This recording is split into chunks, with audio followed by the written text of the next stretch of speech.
દાળ બફાઈ ગઈ છે અને ભાત અહીંયા બાજુનો બને છે અને આપણે હવે અહીંયા કને રોટલી બનાવી લઈશું.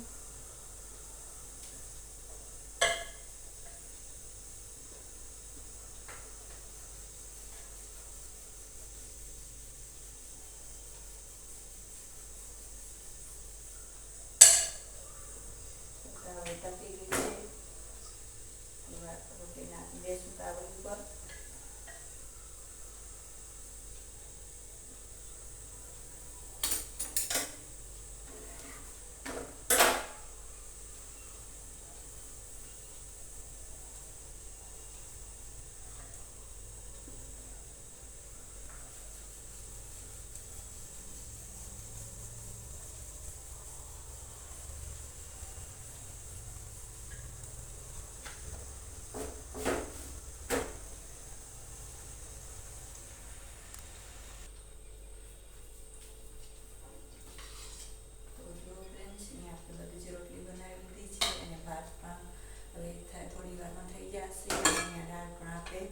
બાફી લીધી છે.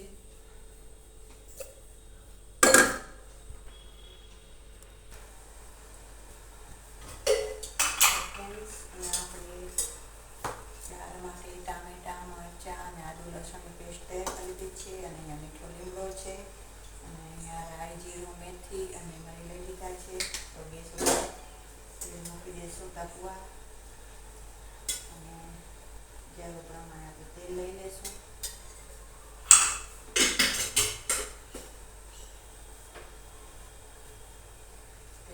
એટલે આપણે તેમાં રાઈ, જીરું અને મરી નાખીશું. તો જુઓ ફ્રેન્ડ્સ, અહીંયા તેલ તપી ગયું છે. તો હવે આપણે નાખી દઈશું સૂકા મસાલા અંદર.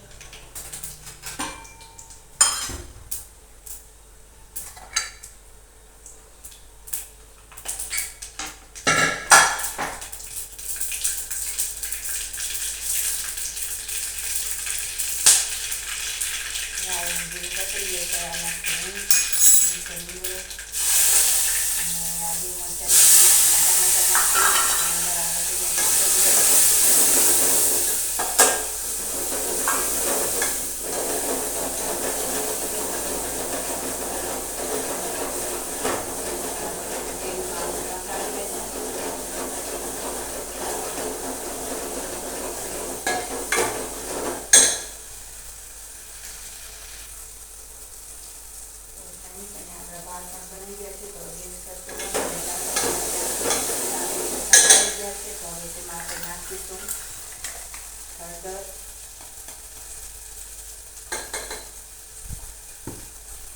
ધાણા જીરું પાવડર અને લાલ મરચું જરૂર પ્રમાણે.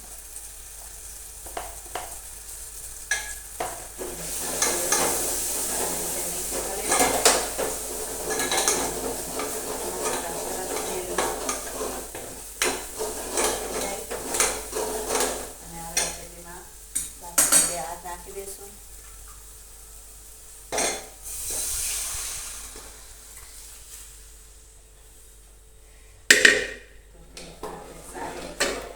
ઉકાળી લઈશું.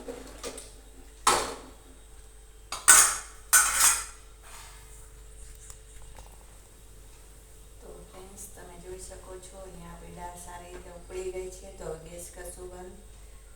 તો જો ફ્રેન્ડ્સ, કેવો મસ્ત દાળનો કલર આવ્યો છે અને અહીંયા ભાત પણ રેડી છે.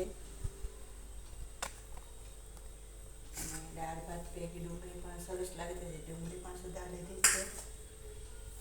તો ફ્રેન્ડ્સ, આશા કરું છું કે તમને અમારો વિડીયો પસંદ આવ્યો હશે. તો ચેનલમાં નવા હો તો લાઈક અને સબસ્ક્રાઈબ કરવાનું ભૂલતા નહીં.